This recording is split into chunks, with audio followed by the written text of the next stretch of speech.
Welcome to the circus, everyone. I'm your ringleader, or head clown, depending on who you ask, Jennifer Bennett.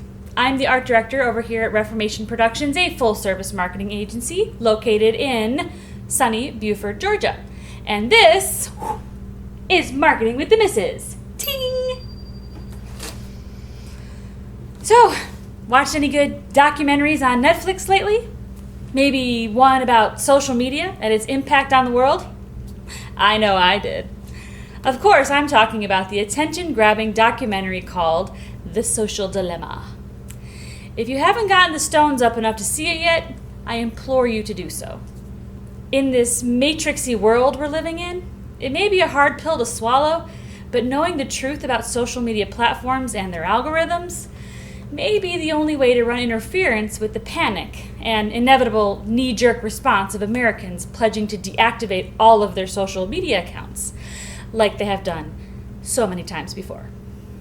To fill you in, if you haven't seen it yet, the documentary features extensive on-camera interviews with former tech wizards from the big social media platforms, Facebook, LinkedIn, Twitter, Instagram, Pinterest, as they highlight the ways human behaviors and habits have been altered by the very existence of social media technology they themselves helped to create. Yes, it's depressing, scary, and, judging by the way 2020 has been going, right on time. Why, hello there, Skynet. We've been expecting you. Many Americans are understandably freaked out right now and are being encouraged to delete all of their social media accounts. And businesses are concerned of mass exodus or being held accountable for what the film is saying.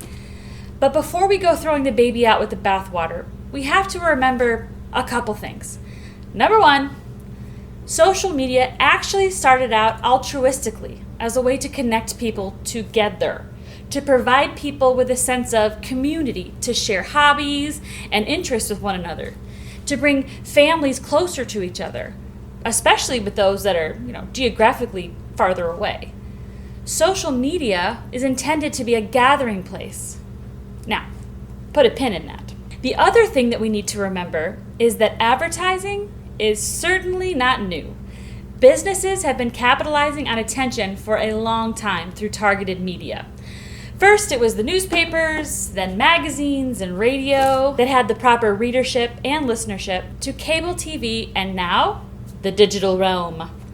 One of the main goals of marketing has always been to identify our target audience, then grab their attention and connect with them, showing that our product or service is exactly what they need.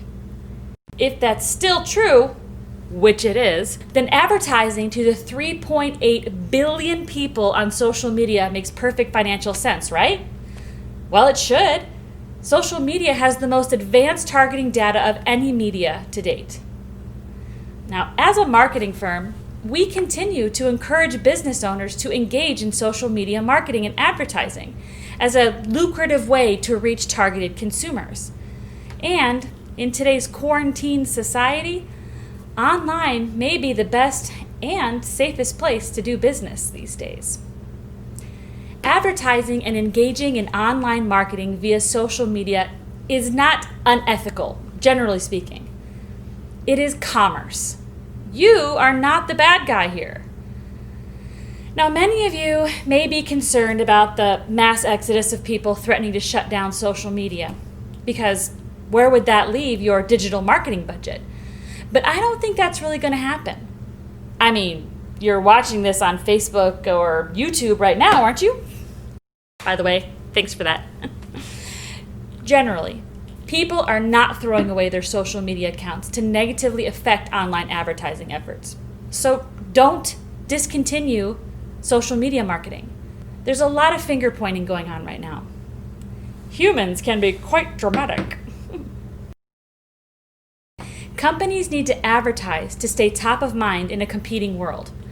Real ROI happens when we advertise that message to our targeted consumer segment. And social media provides us with a platform to identify and reach these people as a captive audience. But there is a difference between capturing their attention and holding them hostage. And therein lies the dilemma.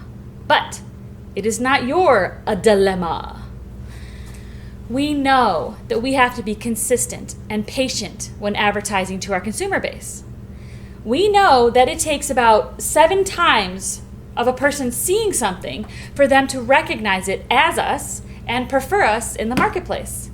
And we want to repeatedly show people our message, but we don't want to foster addictive behaviors to accomplish this goal, especially at the risk and peril of our target base. Look again! Look at this! Buy me! Now, look away! Stop! Put the phone down! Go hang out with your family!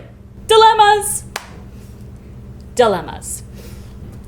The real dilemma falls into the laps of big tech platforms like Facebook, Twitter, Instagram, and Pinterest to come up with ways to put safeguards into the operations algorithm to prevent it from incentivizing disinformation and encouraging outrage. These regulations will hopefully make the techs and the users feel a little bit better. And because we know that if the responsibility falls into the laps of each person as a user, the duty to personally govern themselves and take back control over what we have become addicted to will be difficult to win. Most of us are so addicted to our technology that we take our phones into the bathroom with us. Guilty. Even well-meaning technology can become dangerous if it is taken to extremes. Leave it to the humans to ruin everything. There is a lot more that can be said about the social dilemma and the predicament businesses find themselves in with online advertising.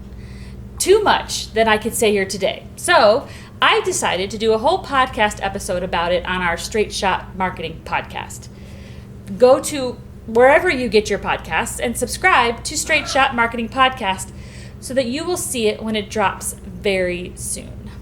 Or you can just go to straightshot.net to sign up for notifications. Don't get too freaked out, everyone. The documentary helped jumpstart what I believe will be many more conversations on how to make social media a safer, more ethically prosperous place for everyone. Well, thanks for letting me borrow a small piece of your day today. It really means a lot to me. Hopefully one day we can meet in person.